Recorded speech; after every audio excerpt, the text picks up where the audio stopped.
Infosys may appoint a chief sales officer soon in a bid to streamline its top management as it navigates a difficult demand environment amidst the top-level exits. Chandra Srikanth here with more details from Bangalore and what is likely for Infy, Chandra. What we've picked up from our sources is that Infosys is likely to get a chief sales officer soon, and the appointment of this chief sales officer or CSO is likely with the Q1 results, which will happen mid-July. Now, from what we understand, Mohit Joshi, who is currently president and also head of BFSI as well as healthcare and life sciences, is the front runner for this role.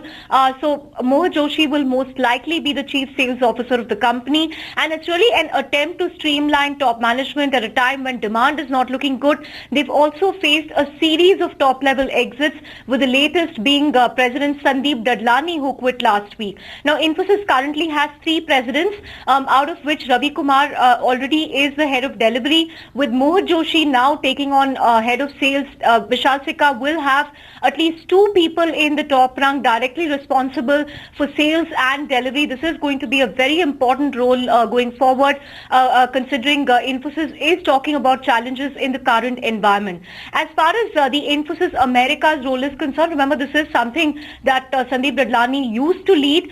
They currently do not have anyone. I'm not sure if they will need to appoint someone specific, because Vishal Sikka, Ravi Kumar, both of them are already based in the US and it's something that they can already do. So this is an important change that we have to look forward to, and we have to see if this will lead to more exits, considering some people were seen close to Sandeep Dadlani, if they will have the same relationship with Mohit Joshi. Those are some uncertainties, but one more change likely as far as the top deck of Infosys is